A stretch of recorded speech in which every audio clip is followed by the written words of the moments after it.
Hello, welcome back to my video blog.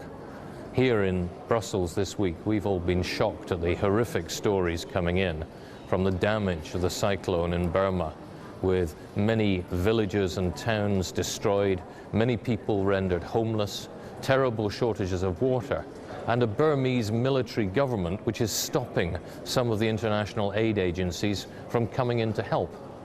We should have been discussing this here in Parliament.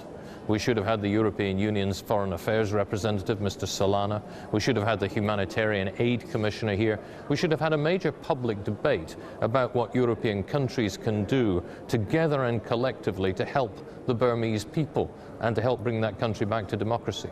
But we didn't, because officially the European Parliament sits in plenary sitting in Strasbourg. And so our President told us, we'll discuss it in 2 weeks' time. Well, in 2 weeks' time, sadly, thousands more could have died from the conditions there. If I were in charge of the European Parliament, I'd make sure we met in full sitting at least once a week, whether we happen to be in Brussels or happen to be in Strasbourg, so that we can deal with urgent issues. There was one issue that we did deal with here this week, and that was responding to the European Commission's ideas on sport. The Commission came forward with a white paper which is looking at whether you need to have quotas, for example, in football teams, whether, say, 6 or some people would say 8 of your team should be homegrown players, should come from the country in which you normally play. I think this is a bit daft. If you look at the great success of the Premier League in the United Kingdom, it's been because our clubs have been able to look around for the best talent, not only right across Europe, but right across the world, and build on it.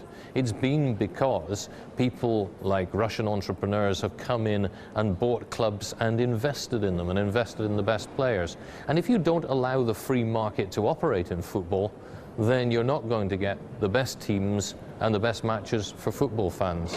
I hope that when this does come for decision, that we will agree that sport should follow the rules of the market, because that is the best way of guaranteeing value for money and good matches for football fans. Thanks for listening to my video blog. Come back and join me again next week.